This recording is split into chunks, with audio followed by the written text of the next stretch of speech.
What is a childhood coping method you unknowingly developed only to realize later that it wasn't normal?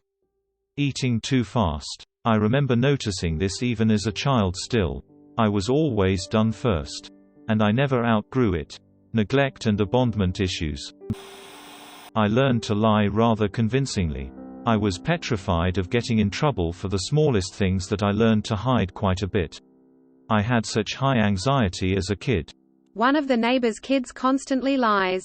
Well, sort of. I started doing some behind-the-scenes groundwork and figured out she tells compounded white lies that unravel on her constantly. I'm assuming completely because lying is her life raft. Many people have written her off as a pathological liar. Anyway, she moved out of home, 16, and now doesn't have bags under her eyes, and she actually looks like she has a healthy amount of muscle, fat, whereas before she was stick thin. Her mum makes out that she's not doing that well out of home, but she seems happier and has more constructive conversations. IDK about you, but something's up when your kid ditches you that young. Cleaning or doing things behind the scenes for my family so they're always happy, life goes smoothly and my life is serene. The latter isn't the case, unfortunately. I'm exhausted and always on edge. Saying I am sorry all the time. Yes, and when someone says you don't have to say sorry and or gets mad at you for saying sorry, you get in a loop for saying sorry for saying sorry for saying sorry for saying sorry. Nowadays it's a lot better than it was. But whenever I feel bad I just keep repeating it. Edit to add, thanks for the many replies and the wholesome thread we created. I'm so happy to see that a lot of you ask and give advice and help support each other. I saw a lot of helpful tips, not only for people who say sorry all the time but also the people that have friends, partners etc. that do this. Thanks again everyone. Tulip. I try to react as much as possible, you're the best. Hiding in the closet. Started doing that within the last year because of PTSD. Turns out only reason I didn't when I was younger was because we didn't have a closet. Dissociation and maladaptive daydreaming. I just learned that's an actual thing with a name. I can't have an aspiration or a dream because I don't want to disappoint myself. Like, I can't even say that I'm gonna get a good grade on a specific subject out loud, cause I am scared I will disappoint myself. Same thing with other things in life. When I apply for a specific college I will just do it and ignore it until I get a result, because I don't want to get my hopes up and end up not getting accepted. I can't even have a New Year's resolution cause somehow I think I would fail and I would rather already expect that than get my hopes up and fail. I am scared of being disappointed in myself. Listening for the smallest sounds. Before I was old enough and had enough money to move out, when I was a teen I could hear the faint sound of the garage door opening because it would always squeak when it opens, and then I would bolt upstairs to my room because the garage opening meant that my mom was home. I can distinguish her footsteps easily. I developed a hypersensitivity to sound because of her. Blocking out all background noise to avoid emotional damage from whatever's going on. I know that. It's like flipping a switch. It's most noticeable to myself when I'm watching a movie and a scene comes on that triggers some kind of memory, and so you mentally switch from being in tune with the movie to staring at the box on the wall while the pictures on it move. Completely removes all emotion. Trying to think, mentally prepare myself for every possible horrible thing that could happen to me, so that if it did, I wouldn't be blindsided.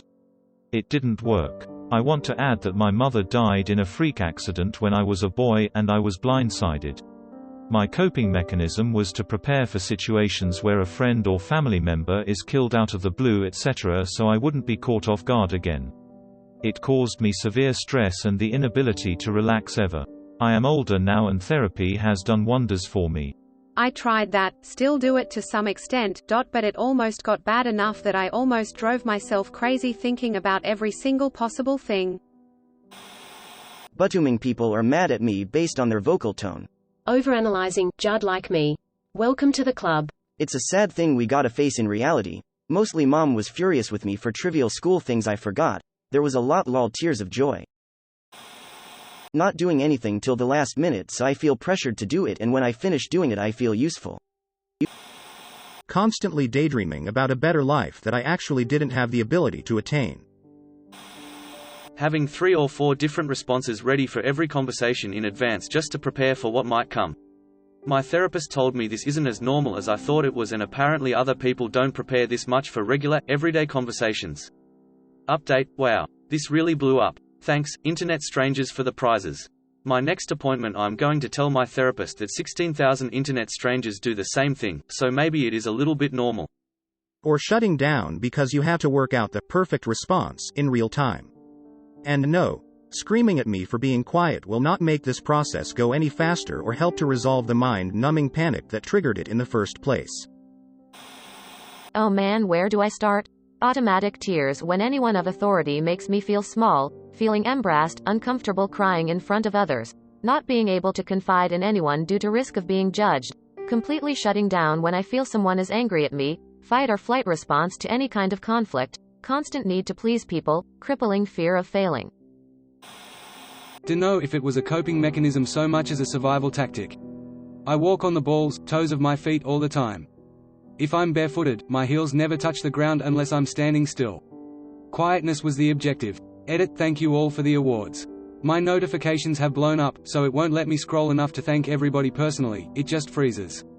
If we are all so quiet, how are there so many people that just stomp around?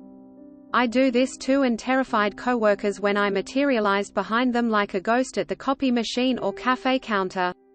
They called me the ghost, and I laughed along, but kept to myself that I also knew where the exits were and what was between them and myself at any given moment. Both of my parents had terrible tempers, and 3 out of my 4 grandparents were abusive, of every kind you could name, people. You are absolutely right to call it a survival tactic. Always being okay having your decisions overridden by others and believing they know best. Examples. For birthdays we'd get to pick a restaurant to eat at. I'd pick a place and usually my sister would complain and my parents would override. Being asked what I'd want for Christmas and being told, no you don't, when you tell them what you want. Like I was super into astronomy growing up. When I asked for a telescope more than once I was told I didn't want it. So I started to believe I didn't want one. Edit. I did not expect this to hit home for so many. You are all awesome and I can't reply to everyone. It is hard to work through the feelings of not good enough or your choices don't matter. It can be super uncomfortable at the time you assert yourself, but it is worth it. I am working with a psychologist on this and other things. You all have this. I believe in you. Don't worry all. I got a telescope when I went into uni. I have had it for over 10 years now. Sometimes I wonder if I'm indecisive for similar reasons. Mine isn't anything malicious, just being the youngest of 3, your opinions generally fall in last for a long time. I became very easygoing, go with the flow, but now I do this thing where I'll be like sure whatever and stifle my own desires for others. Occasionally I'll say IDC and then be like wait NVM this is what I want lol. Edit: after all these comments I think it's just from having strong-willed siblings lol. Constantly trying to preempt or diffuse situations. Always checking the mood of the room. Pretending laughter to lighten up my parents' interactions. Edit. Diffuse. Having to laugh and smile every time you make a comment to your parents so they don't immediately start getting offended over everything you say. It's exhausting. This is weird to type out. My parents were emotionally and often physically neglectful and cold. I was expected to stay out of the way and raise myself within the household. No mealtimes, bedtimes, bath times, have you done your homework, nothing. I was on my own. Attention was always negative. We lived way out in the country so no playmates in the neighborhood, and my only sibling was 10 years older and the opposite sex. I became the type of reader that would disassociate completely into books. I took lessons from them on how to behave, think, act socially, be. Anyway, I had this weird mental game from a young age. I must have gotten it from a book somewhere. I would pretend I was in an orphanage, one of those old-fashioned ones, kinda like from Annie. The school bus dropped me off there. Then the evening was regimented. We lined up for dinner. Then we all sat and did homework. Then we had a church-type service. Then we had baths and bed. I would pretend that I was one of many children doing these things. I would lie in bed and imagine myself lying in a row of identical twin beds. I realized as an adult that this was really weird. I'm not sure if my fantasy was about mattering to someone or complete anonymity. Edit. Whoa, I woke up and this had blown up. Thank you for all of your comments and messages and awards. My life is good now. I'm 40-ish and my dad died a few years ago. Me and my mother have about as good of a relationship as we can given her personality. She's still pretty standoffish, blunt, and cold. I'm reassured that other people have had the same experience, and some messages here gave me some really good insight. I think you craved routine and a schedule. You were able to make one for yourself, which is great. I'm sorry your parents sucked. Shutting down emotional responses and forcing myself to not care about any perceived loss. Apparently it made it pretty annoying to discipline me because I would suddenly stop caring about anything that was threatened to be taken away. Nobody really taught me how to properly cope with loss when it started happening, and I guess my response was emotional repression. My dad got around this by going after things that weren't mine. I started hiding library books under my mattress after he tore one up, and the school threatened to revoke lending privileges.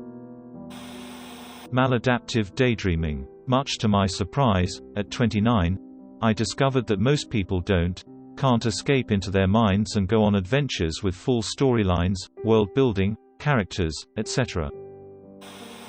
Looking for signs, such as micro-expressions, about what kind of a mood the other one is in. My therapist told me not all people do this, and I do it a lot. He also told me I developed it because I was always on the lookout on the mood of my often angry, drunken stepdad. Apparently I do something called disassociating, where I get so deep in thought that I don't hear anything else around me.